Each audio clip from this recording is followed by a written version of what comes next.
Welcome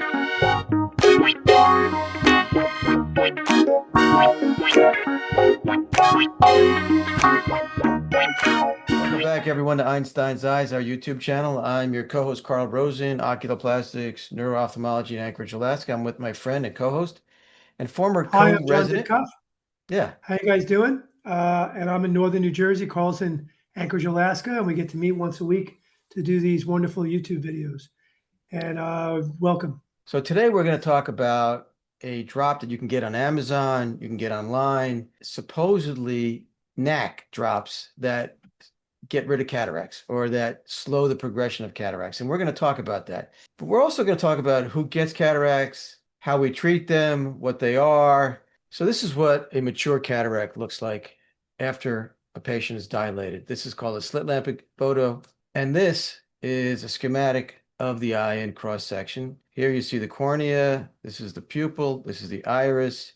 Here's the vitreous. This is the retina. And back here is the optic nerve that sends the visual signals to the brain. This is the lens. This is what becomes a cataract. The question is, can you get rid of cataracts without surgery? Because that's the gold standard right now, phacoemulsification. And I'll give you the honest answer right up front. There's a lot of research, a lot of hope, a lot of hype, but the proven way to get rid of cataracts is with surgery. You agree, John? Yes, I mean we have another video that has been very popular talking about some potential things in the future. We've also had a video about robotic cataract surgery, which is also futuristic, but that's less futuristic. That's starting to happen. But yes, the mainstay is surgery. I'd also point out, like Carl's pictures were great. So a cataract is the lens inside a person's eye is like the lens in a camera. And it not only focuses, but it needs to be clear.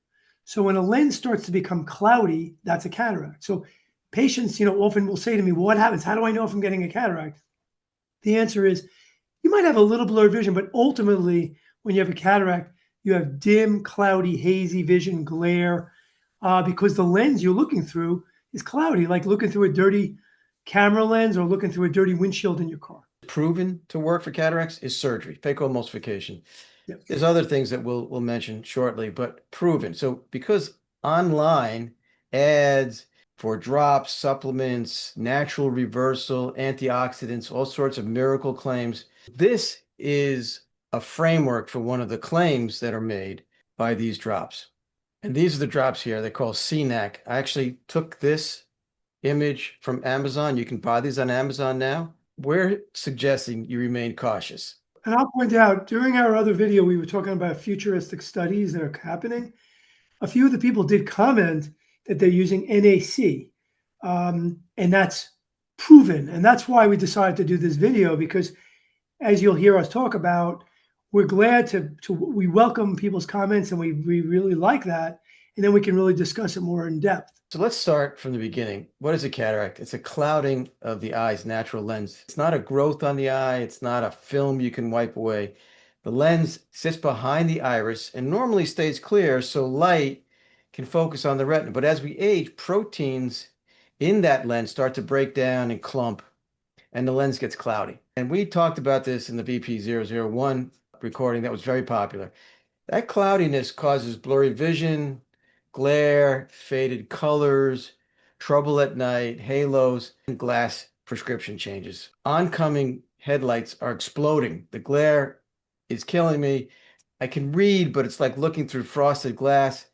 That's a cataract. Cataracts are extremely common. I mean, more than half of Americans over 80 have either a cataract or have had cataract surgery, and the risk rises with age. But it also goes up with diabetes, smoking, alcohol use, family history, prior eye surgery or eye injury, upper body radiation, say for head and neck cancer, sun exposure, and steroid use. And John and I both know about steroid use, right, John? So it's not rare at all. It's one of the most common things we deal with in eye care. Can drops get rid of cataracts? And as of 2026, no eye drop has been proven to reverse routine age-related cataracts in real-world patients. So one of the papers we looked at was a Cochrane review, which tends to do a nice job. The Cochrane reviewed N-acetylcarnosine or NAC drops. The conclusion was blunt. There's no convincing evidence that NAC reverses cataracts or prevents them from progressing. That matters because Cochrane reviews are designed to separate wishful thinking from real solid evidence. One of the I other, would point out some of the people online that are talking about it, they're citing a study. It's a credible study from 2002. It's already 24 years ago.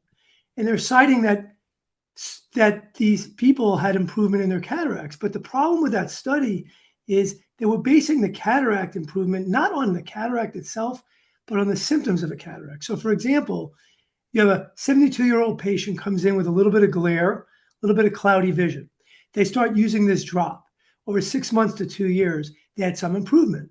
Did they really improve their cataract? No. Later on, they realized that these drops were lubricating the person's eye. So they were working as a lubricant, which is wonderful. We know we have plenty of videos on that. Dry eye causes glare, halo, starburst, cloudy vision. If you give someone an artificial tear 3 or 4 times a day, guess what? They're going to feel better. And that was the problem with that study. so there was a 2018 paper along the lines of what John was talking about that looked at putting NAC into solid lipid nanoparticles to improve corneal penetration. And in the lab, it looked better than standard drops in terms of getting the medication into the eye. It was interesting, but was it really ready for real time? Right. That was preclinical lab-based work, not proof that people with cataracts can dissolve away the cataract with a drop. The research is real, but the treatment claim is still ahead of the evidence. Good 2024 article that we recently reviewed and essentially said the same thing, but in more detail. They studied antioxidants, protein, and protein aggregation inhibitors because oxidative stress and crystalline protein clumping appear to play major roles in cataract formation. Now, this is scientifically plausible, and it may absolutely lead somewhere, but the review still says the principal treatment right now, 2026, is surgery with replacement of the cloudy lens by an artificial lens. So that's the honest answer. If you have a We do have a cataract, video about GLP-1 inhibitors, all these big medications that people are doing to lose weight and to help their diabetes. That has been shown to decrease cataract formation. But we're not telling you to take it for that reason. But the early studies with that seem to be pretty impressive. right, But again, they're not making it go away. And we also don't know what the potential negatives of that are. So we're not advocating that. right. So as of 2026, how do I get rid of a cataract? The answer is still you remove it with surgery. Come to my office. Come to my office. We'll take good care of you. I used to do it. I don't do it anymore, but I used to. So cataract surgery doesn't scrape off the cataract. We remove the cloudy natural lens and replace it with a clear intraocular lens or IOL, intraocular lens. The operation is usually pretty quick, 10 minutes, typically done with numbing drops. Most people are awake, but they're comfortable with an anesthesiologist or anesthetist. The National Eye Institute and the American Academy of Ophthalmology says about 9 out of 10 people see better afterward. That's why cataract surgery remains one of the most successful procedures in medicine. Let that sink in. So let's talk about the benefits versus the risk, because every patient deserves that conversation. The benefits are straightforward: clearer vision, less glare, brighter color, better night driving, better reading, and day-to-day function. But it's still surgery, so it's not magic, and it's not risk-free. Risks include bleeding, swelling, infection, which can really damage the eye, pressure problems, intraocular pressure, retinal detachment or tear, double vision, and what people call secondary cataract, which is really a cloudy capsule behind the intraocular lens called posterior capsular opacification. Now, the good news is that cataract surgery is generally very safe and that later capsular opacification or clouding can be treated generally with the YAG laser that most of us have in our office. But is every implanted lens the same? No, it's not. So when I was doing cataract surgery, I typically put a monofocal lens, which is very safe. It was a great lens. It was paid for. It was standard covered lens. But if you had astigmatism, we would put a toric lens in, and that required a little bit more thought, a little bit more preparation. You had to find the right axis to spin it. Then there are premium lenses called multifocal extended depth of focus lenses. And in some practices, adjustable options that may reduce dependence on glasses. Now, there's a trade-off. These lenses are more expensive. Multifocal or extended depth of focus lenses bring halos, glare, or starburst. Take care and think about it and ask the ophthalmologist. Yes, I think cataract surgery has, in my opinion, what I've been telling patients for over 30 years, it has over a 98% success rate. It's great that we're looking for all these drops and all these miracle cures, but the fact of the matter is we have an amazing treatment. Surgery is amazing. For most people, they're back to living their normal life within a day or two. The success rate is extremely high. But as Carl mentioned, there is that small risk, and you have to weigh that. That's why I always encourage patients, don't consider surgery if you're mildly bothered by the cataract. If you're having significant problems where you can't drive at night, or you can't read small print, or you're having more difficult problems with your vision, then it's time and it's worth the risk. And as Carl mentioned, some people choose to go with a standard implant, which is covered by insurance. That is a reasonable option, but you have to understand you're going to still need glasses for sure, at least for reading and intermediate and maybe even for distance. Right. If it's important to you to gain independence from glasses, there's some wonderful options, and that you should speak to your surgeon about. And they do come with expense. There is some added risk, but the risk is relatively low. But you just have to weigh the risk and benefit and the cost. Yeah, I mean, my grandma never had cataract surgery, so you don't have to do it, you know.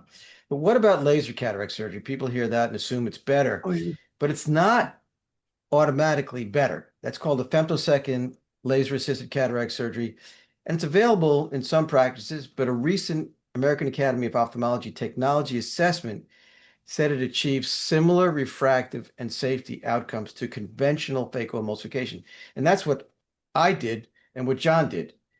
We did phacoemulsification, which came from pioneering work by Charlie Kellman way back in the 70s, subsequent to extracapsular cataract extraction, which also John and I started with at Einstein. And we moved into phacoemulsification. That's another story. But patients should not get hypnotized by marketing. The bigger issues are really surgeon judgment, your eye anatomy, your goals, and choosing the right lens. Yeah, I would add with femto and laser, it's been a gradual change over the last 5 to 10 years where more and more surgeons are doing it. We do offer it in my practice now. And I agree with Carl. The studies have not shown it to be a slam dunk that it's so much better. People hear laser, they think it's so much better. But I would say that it is surgeon dependent. There are very good surgeons with many years of experience who have done thousands of cases. And in their hands, they do feel more comfortable doing laser cataract surgery. It does make certain steps a little bit simpler, a little bit easier, and a little bit more precise. That doesn't mean the outcome is going to be better, but if you're going to a surgeon, I have friends now calling me and they'll say, what should I do? My surgeon recommended it. I think you have to first decide who's going to be your surgeon and who you have confidence in. And once you make that decision, I think you should let them guide you. If they feel that in their hands and with their experience, they feel that you're going to do better with femto or it's more precise, you have to listen to that. That's a reasonable thing. If you're looking at nationwide studies, maybe that's not as relevant when you're standing in front of the surgeon. So if you have a cataract or someone you know has a cataract that you care about, what should they do? Well, first, don't panic. Cataracts are common, gradual, typically. Early on, brighter lights, updated glasses, and glare reduction will help.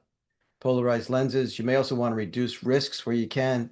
Stop smoking, protect your eyes with UV light, and manage health issues like diabetes. When cataracts start interfering with driving, reading, work, hobbies, or just enjoying your daily life, that's when surgery becomes worth a serious discussion. And despite all the promising lab research, there's still no proven drop or supplement that gets rid of cataracts. So, even the National Eye Institute in their ARID study, which is a vitamin for macular degeneration that really does slow down progression, they found that supplements do not have an effect on cataracts.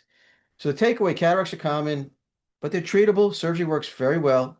And the drop story is still a research story, not a patient care reality at this moment in time. John, what do you think? Agree with everything you just said. Perfect. Okay. So guys, thanks for being here. Please, like and subscribe, and we'll see you next week. Great seeing you, John. Take care.